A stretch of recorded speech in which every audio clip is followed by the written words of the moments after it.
Newsfirst, Newsline with Faraz Shauketaly. And at top of the morning to you, this is Newsline, live as always from the Newsfirst studios in Doss Street in Colombo. We've changed the setting slightly, but that's because there's better things to come. In the meantime, we've got the right guest here to explain to us what the possibilities are with the People's Bank. A bank that was set up to serve the cooperative movement of Sri Lanka, to serve the rural economy of Sri Lanka, agriculture and so on. And let's find out whether in fact they've made any progress. We've got the right person, as I said earlier, and he's right here in the studio with us this morning. It's none other than that person with a whole lot of banking experience, Mr. Rusiripala Tennakoon. Very good morning to you, Mr. Rusiripala. Good morning, Faraz.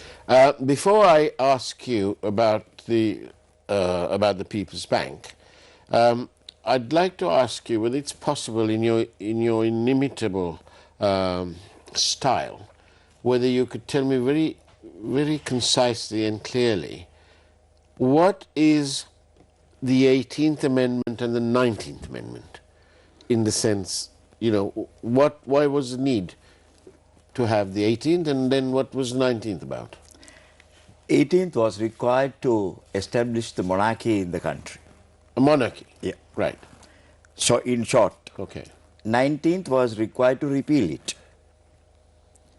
And then the 19th has created the most confused state of affairs in the country that a constitution would ever create.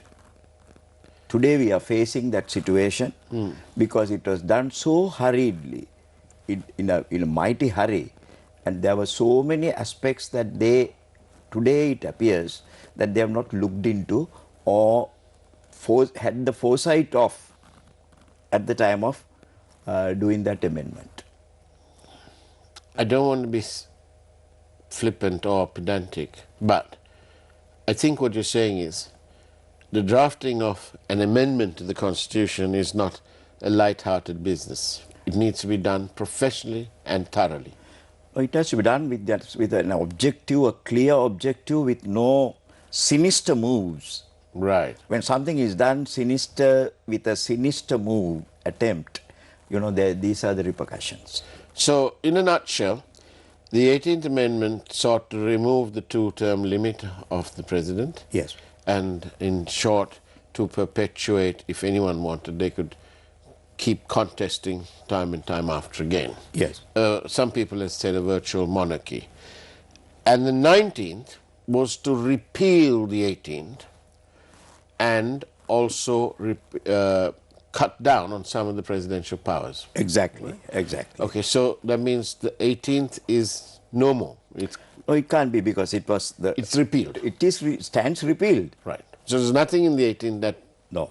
Okay. No, So the 19th is there. But now the 19th, the people who actually drew up the 19th, including Dr. Jayampathy Vikramaratne, now admit to some flaws in it. But that's a little bit rich. Yeah, there are, because, you know, the confusions are speaking by itself, you know. Now, the president, whose term, he was elected for a term of 6 years. Yeah. And the constitution, Parliament has brought it down to 5 years. So we've ended up with a fixed term Fixed term. of Parliament. No, fixed. We didn't really ask for it. No, fixed term of Parliament is okay. Yeah. But that was voted later. Yeah. That what we have today is a new Parliament that has been voted into power in August after the Constitution was passed. Yeah. But here we have an aberration here. We have a going president who was elected for a term of 6 years and whose term has been reduced by the constitutional amendment subsequently. Right.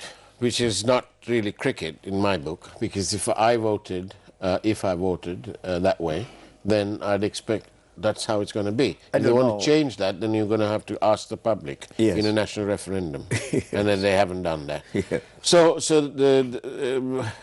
that's actually. Do you think you can just say that bit in Sinhalese, the difference between what is the 18th and what is the 19th?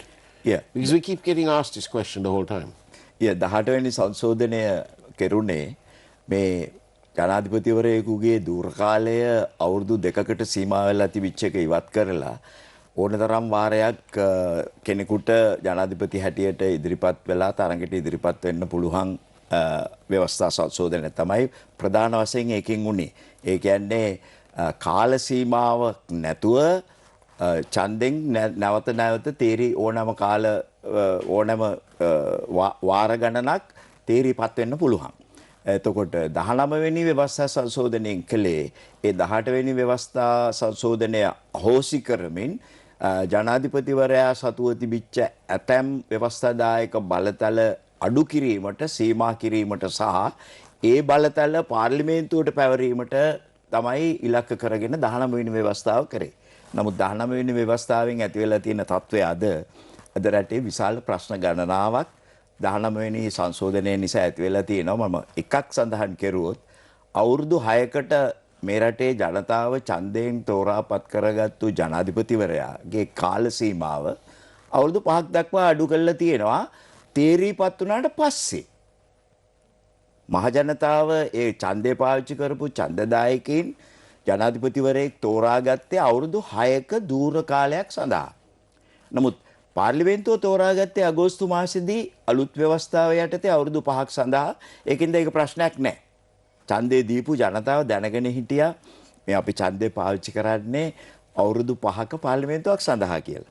නමුත් අපිට දැන් අනිත් ජනතාවට සිද්ධ වෙලා තියෙන්නේ ජනාධිපතිවරයෙක් හැටියට අවුරුදු 6ක් සේවය කරනවා කියන පදනම මත තමුන් පාවිච්චි කරපු සර්වජන ඡන්ද බලය අද කවුරුත් නොදැනුවත්ව සීමාවකට යටත් කරලා තියෙනවා පාර්ලිමේන්තුව විසින් අවුරුදු 5කට. Thank you for that neat explanation, Mr. Rusiripala. Now then, to the subject matter at hand, the People's Bank. Constantly people are saying, look, it looks like the People's Bank is being privatized. And that's why I thought that I'll have you on here and ask you to explain. But I read through the Act, the People's Bank Act. Yeah. The purpose of setting up the People's Bank, Yes. the purposes of the bank shall be to develop and assist the cooperative movement of Sri Lanka, rural banking, agriculture and industry, and to carry on the business of a commercial bank, pawnbroking and merchant bank. Now, it seems to me that the core purpose, the core intent was to develop and assist the cooperative movement of Sri Lanka, rural banking, agriculture and industry. Yeah. In your view, which of these has the Sri Lanka People's Bank delivered upon? Yes, Faraz, it's a very sad state of affairs because you were mentioning the main objective of setting up of the People's Bank. Now, besides what is stipulated in the Act as their main functions and the role for the society, there was a need for the rural sector of the country to be open to banking facilities. Yeah. To be opened up for banking facilities because they were not open to banking and assistance and support and facilitation from the banking.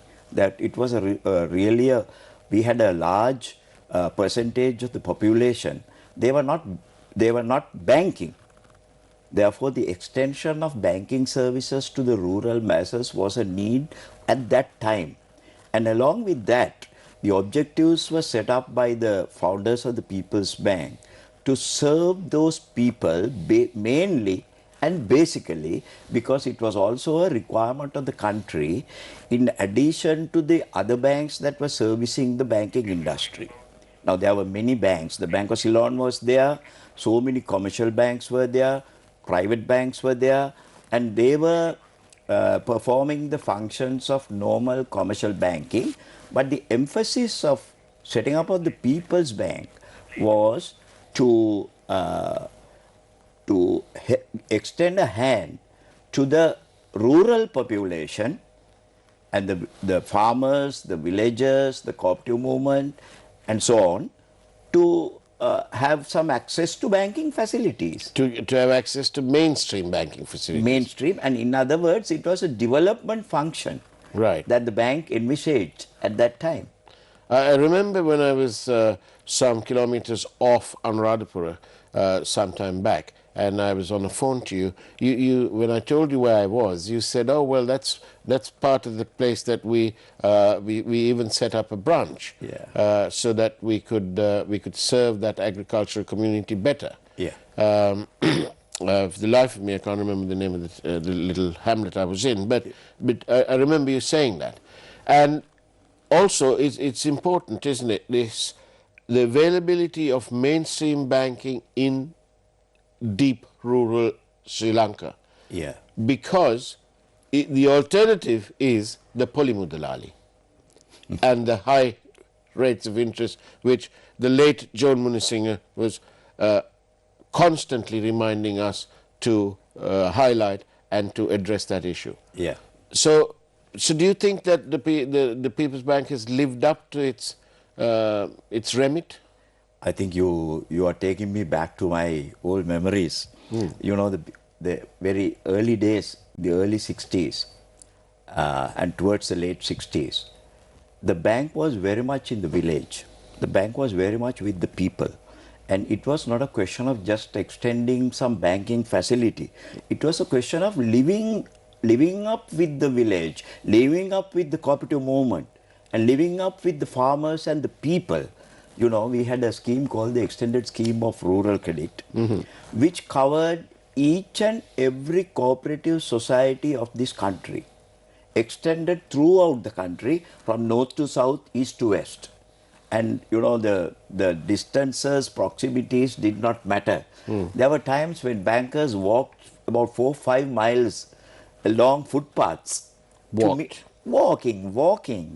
to meet the people, to meet the cooperative directors of the cooperative societies and the members, to teach them how the extended scheme of rural credit can be utilized to serve their membership, how a loan scheme which provided funds for a broad spectrum of purposes stipulated in those circulars in the bank could be utilized properly with proper guidance by the cooperative movement, people in the cooperative movement in the village. So that was partly educative. You are living with the people. It was not a question of just extending some credit and sitting at home.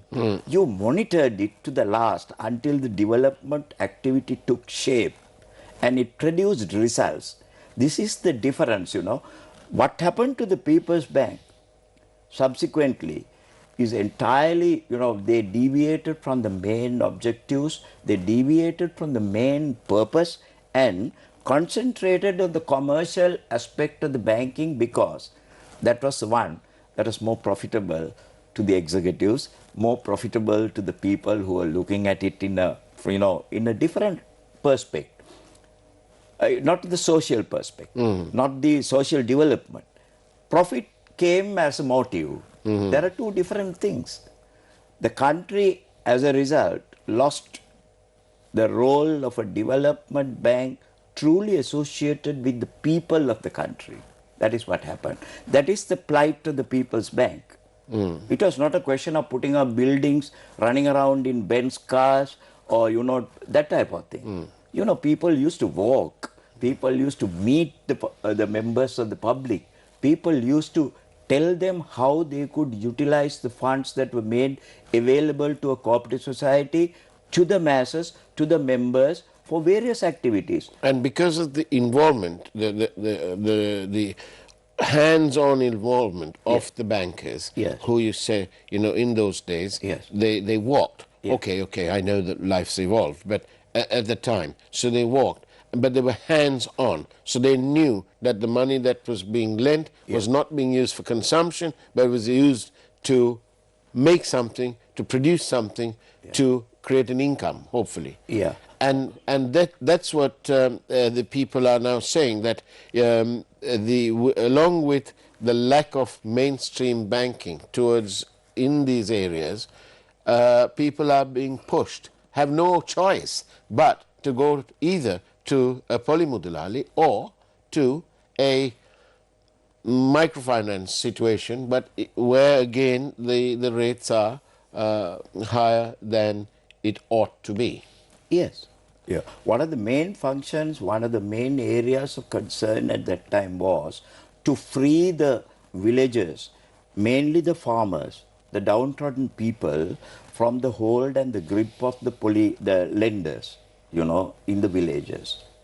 When we were talking about the Bank of Ceylon, Yeah. we were talking about the Chettiars, Yeah. who are in the business of lending. Right. One of the main, if you see the Hansard, Yeah. where they were talking about the Bank of Ceylon, Yeah. setting up of the Bank of Ceylon, you see it refers to, the Polymudalalis. In other words, the Chettiars. Yes. They were the people who were dominating in the finance industry before such banks came. And the People's Bank had a different role. It had a reach beyond the reach of the Chettiars, Right. beyond the reach of the normal lenders, in the suburban areas. In the village areas, there was no access to credit. There was no access to money for development. There was no access to funds for farming. So this aspect was addressed by the founders of the People's Bank, like late Mr. Ilangaratna, like Mr. Philip Gunawardena, under Mrs. Bandaranaike's government. That is how it came to be.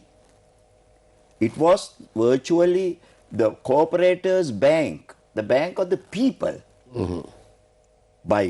As the word goes, As the name itself as the denotes. name itself goes, Yeah. it was a bank of the people, and we served it. And one important thing is, serving the people and extending credit went beyond that at that time, because if you look at the rate of repayments by the borrowers, Yeah. the small borrowers. Yeah. They borrowed for poultry farming, they borrowed for farming, they borrowed to repair a house, they borrowed for, very small functions which were very important to the society, nevertheless. But then their repayments were excellent. I could say 100% through the cooperative societies.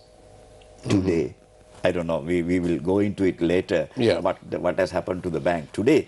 But then I am just trying to recall the past under the extended scheme of rural credit and the rural banking.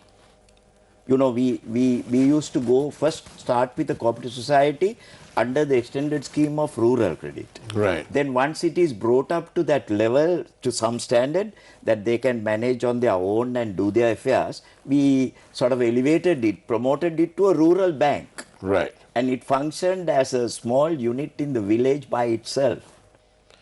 Okay, now if we fast forward several years and decades even, Yeah. I was looking at some of the figures for the end of 2018, the People's Bank, Yeah. and I noticed that the amount of money lent to state-owned enterprises, the amount of loans and advances Yeah. to SOEs or state-owned enterprises Yeah. was 41% of their total loan book. That 41% amounted to something like 490 billion rupees. Yes. Am I right? You are right. You are right. It's close upon 500 billion. And here's the point. When I contacted some industry sources Yeah. to ask why, although other banks have been making significant profits, why is it that this People's Bank profits, even though they made a profit, the profits were down 31% from the previous same period previously? Yeah. Why is that? And they were very dismissive about the People's Bank. They said, well, these are state banks, it's just an extension of the government. All these loans that are being made to state-owned enterprises, you might as well stick them in the non-performing section of the account straight away, because these never get paid. And this is all a farce, and so on. And they were ultra dismissive of the People's Bank. Yeah. Long story for us. you encountered the area where it needs a very big and long explanation, but to make it short. Yeah. You are absolutely correct when you said that about more than 41% of the lending portfolio of the People's Bank Yeah. is confined and on account of lending to state-owned enterprises. And the worst scenario is most of those loans remain as static amounts granted to them without adequate and proper repayments.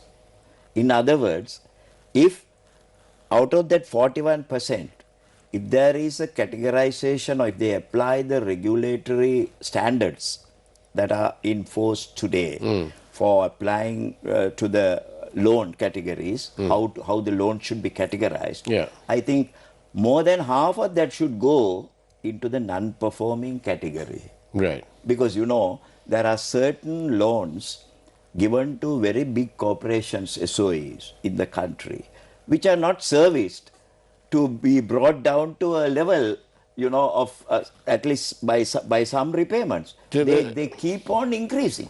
The CPC was the biggest borrower or recipient of the People's Bank largesse, with over 100 billion. Yes. The CPC, Electricity Board, Yeah. and there are so many others. Now, talk about Sri Lankan Airlines, running into billions. Right. And those amounts have already gone into what is called overdue. But the People's Bank also appears to be the choice of those holding office, politicians, to extend political patronage to their supporters and to their friends and family. Yeah. And amongst all this, we then have this situation where the international agencies are saying to the government, well, you need to sell off these state assets.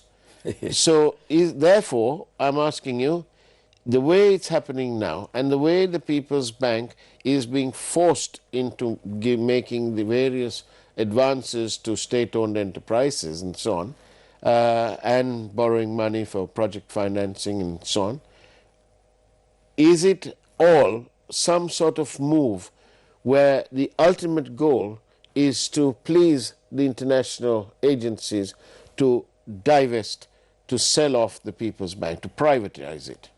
Faraz, if you look at it with an analytical approach as to what has been happening in the People's Bank with regard to its lending activities, you will observe a very, very strange pattern where no prudent banker, no commercial bank worth its, existence, would resort to in this type of lending unless otherwise they are directed and forced to or pushed into by some authority above them.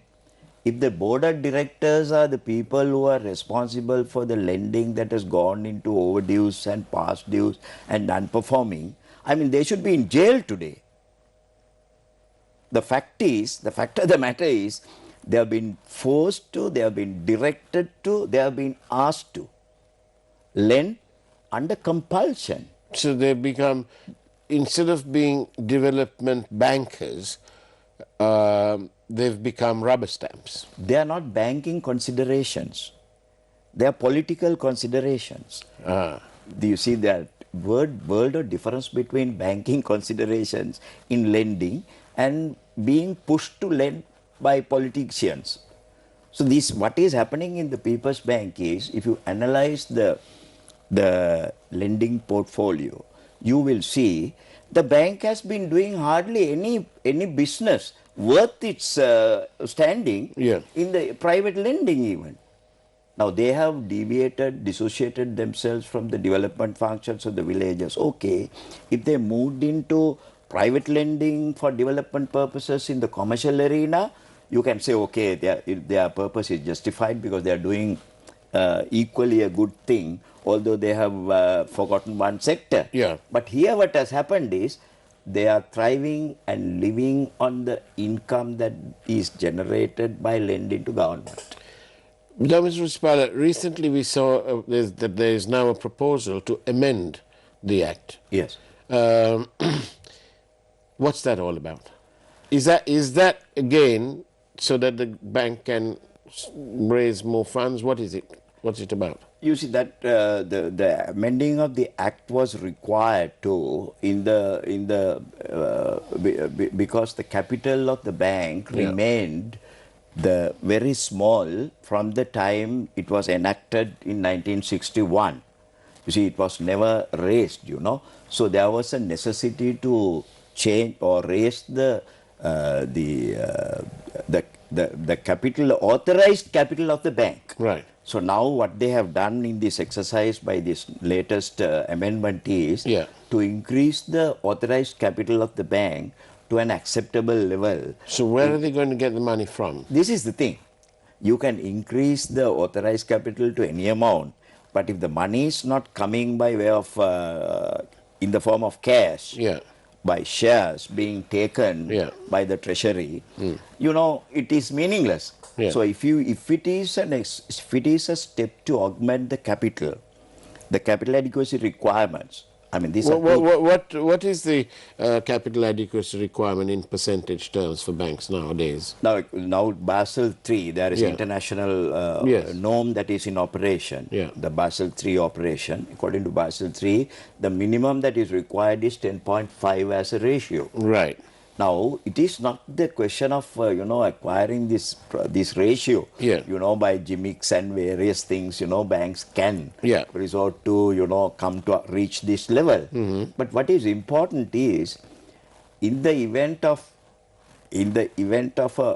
a serious situation, with regard to the repayments of the loans that they have granted, which are treated as assets of the bank. You know, all the lendings come as assets of the bank. Indeed. But then, in what level can you value or accept these assets?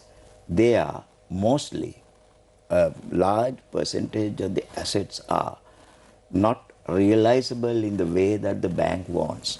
So if you were looking at it clinically and with real independence, then those advances to various state-owned enterprises and so on are really not fully recoverable. That's what you're saying. They have been there in the books as outstanding for last 10 years. Right. Some. And some have been increasing now after 2015. The lending to Sri Lankan Airlines itself has gone up by billions. Right. And this, now we are talking about the state-owned enterprises. If you go into the portfolio of lending into the private sector, my God, the situation is horrible. Well, I had a look at, I was privy to some information that was sent to us. So, you know, subject to the accuracy of that and the authenticity, subject to that, there was one, I mean, to begin with, the non-performing loan portfolio of the bank had risen by 12, from I think 12, was it 12 billion to 31 billion? 39 billion today, as it stands today. But for us, that figure itself is a questionable figure because, you know, that is a figure without taking into account some of the loans that have been facilities that have been granted to some state-owned institutions which remain in the books of the bank simply because there is a paper coming from the treasury guaranteeing or requesting the bank to release those. So they are being treated as the security.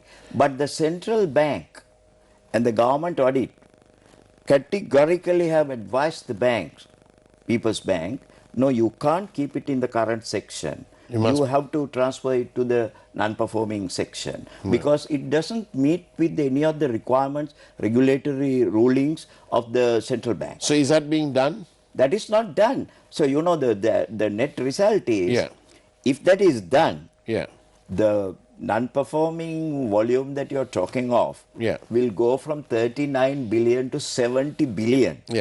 If that happens for us, you know, I don't think the bank can raise the capital that the bank requires without selling it. Now, this is the secret. You see, somebody who is determined to push the bank to selling I see. itself, it is a maneuvered exercise, you know, to make the bank lend in a very irresponsible manner, very risky manner, beyond all the risk standards and the commercial banking standards, and to areas both private as well as state-owned, and make it suffer, come to a situation where it cannot go ahead anymore. So, those who think that the People's Bank is being readied for privatization are not entirely wrong. No. Absolutely, that is the purpose behind. Right. You know, this is the sinister purpose. No, you see, we have experience in this. No, in 1992. Yeah. An international audit that was conducted on both People's Bank and Bank of Ceylon by Booz Allen Hamilton and some other company, international companies. They detected some very, very highly risky operations in the bank which warranted immediate correction or selling of shares. Right. Now, at that time, due to mounting pressure from the public, from the trade unions and from social bodies, you know, the government had to give up that. But they never gave up the intention of selling it. That time, you know, due to the intervention of the various interested parties, other options were resorted to fulfill the shortcomings and to get rid of the difficulties, that situation at that time. But they never took adequate steps corrective steps, lasting corrective steps to run the bank on a sound footing. Mr. Rusiripala, thank you very much for your time. We've slightly overrun, but many questions here, but including one, I think, which is the most potent, and that is a viewer saying that they'd like to see this matter, whether the People's Bank is up for sale, whether it is being readied for sale, to be discussed fully on our Face the Nation program, which we broadcast on TV1 on Monday nights at 9:30. They're saying that this is we need more time, and so the 2.5 hours on Face the Nation might actually do the trick. Yeah. So, Mr. Rusiripala, we'll get together a panel, and if you will come there. I should say that he's absolutely correct. This is a subject that needs a lot of time and careful exposure so that the public will be aware of as to what is exactly happening. Wonderful. Thank you very much for your time. I'm sure the people, and we certainly the network, do appreciate your time. Thank you very much. That's the way it was on Newsline this morning. Take care. Have a great day. And if it's your birthday, happy birthday. And God bless.